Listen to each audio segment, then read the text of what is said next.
India versus south Africa second ODI రేపు రాయ్పూర్లో జరగబోతుంది. First మ్యాచ్లో గెలిచిన మన టీమిండియా ఎలా అయినా ఈ మ్యాచ్లో గెలిచి సిరీస్ని గెలుచుకోవాలని చూస్తుంటే, ఫస్ట్ మ్యాచ్లో పోరాడి ఓడిన సౌత్ ఆఫ్రికా ఈ మ్యాచ్లో ఎలా అయినా గెలిచి సిరీస్ని 1-1తో సమం చేయాలని చూస్తుంది. సో ఈ మ్యాచ్కి పిచ్ రిపోర్ట్ ఏంటి, టీమ్స్లో ఎలాంటి మార్పులు ఉండొచ్చు అండ్ ఎవరు గెలిచే ఛాన్స్ ఉందో ఈ వీడియోలో తెలుసుకుందాం.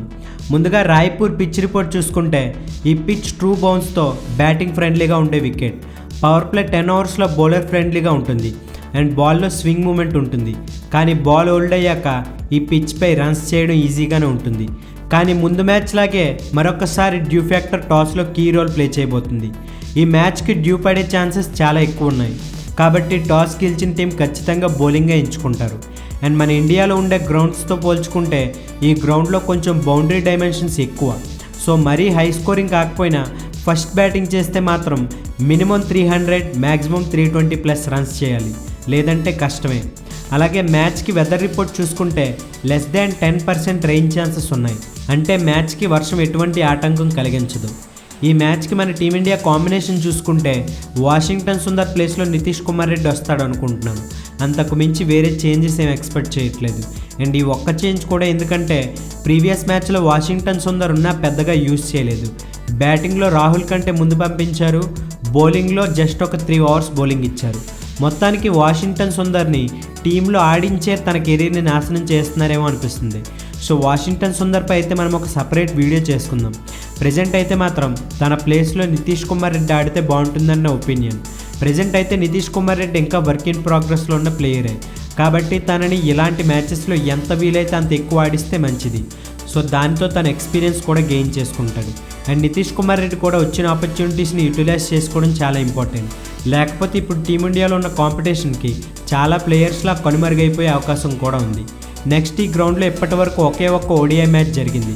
ఆ ఒక్క మ్యాచ్లో న్యూజిలాండ్ కొలాప్స్ అయ్యి 108 పరుగులకే ఆల్అౌట్ అయింది.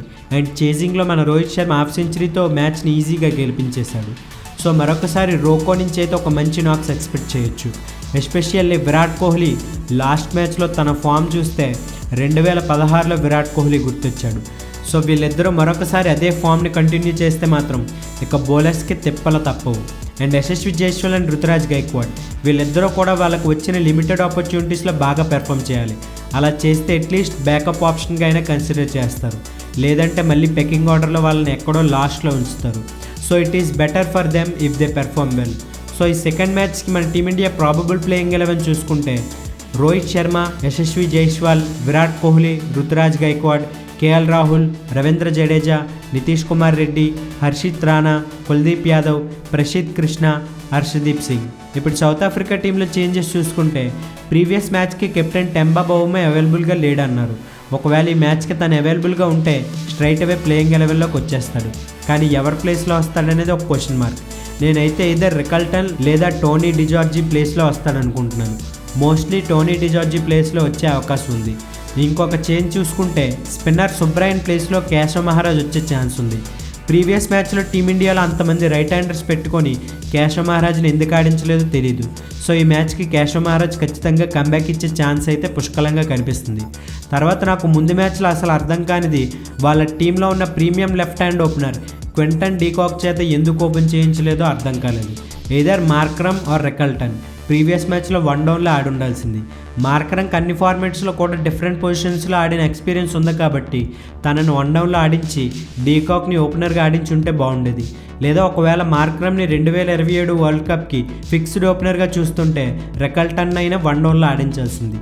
తన కెరీర్ అంతా ఓపెనింగ్ చేసి సడన్గా డీకాక్ని ఇప్పుడు 1 డౌన్లో ఆడించడం అంటే నాకు దాని వెనుకున్న లాజిక్ అయితే అర్థం కావట్లేదు. మొత్తానికి లాస్ట్ మ్యాచ్లో సౌత్ ఆఫ్రికా అప్రోచ్ అయితే చాలా బాగుంది.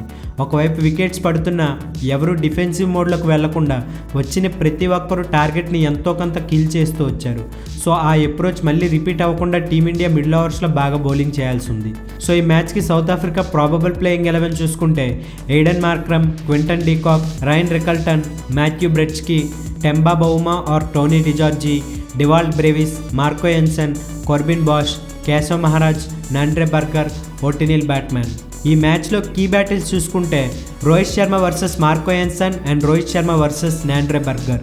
రోహిత్ శర్మ ఇన్నింగ్స్ స్టార్టింగ్లో left arm incoming deliveries face చేయడంలో కొంచెం ఇబ్బంది పడతాడు. కాకపోతే ఇద్దరు బౌలర్స్ పెద్ద స్వింగ్ చేసే బౌలర్స్ కాదు కాబట్టి అంత డేంజర్ కాకపోవచ్చు. And another battle KL Rahul and Ravindra Jadeja versus Corbin Bosch. Corbin Bosch previous మ్యాచ్లో డెత్ బౌలింగ్ ఎక్సలెంట్గా చేశాడు. సో తనని కౌంటర్ చేయాలి కాబట్టి వీళ్ళ మధ్య మంచి బ్యాటిల్ చూడొచ్చు. నెక్స్ట్ విన్నింగ్ ఛాన్సెస్ చూసుకుంటే ముందు చెప్పినట్టు ఫస్ట్ ఇన్నింగ్స్లో 320 రన్స్ చేస్తేనే తప్ప చేజింగ్ టీం ఈజీగా గెలిచేయచ్చు. ఎందుకంటే సెకండ్ ఇన్నింగ్స్లో డ్యూ ఫ్యాక్టర్ చాలా అడ్వాంటేజ్ కాబోతుంది. మరి మీరే టీం గెలుస్తుంది అనుకుంటున్నారో కామెంట్ చేయండి. అండ్ మన ఛానల్ 40K సబ్స్క్రైబర్స్కి రీచ్ అయ్యేలా సబ్స్క్రైబ్ చేసి హెల్ప్ చేయండి. Don't forget to like this video. Thank you so much for watching.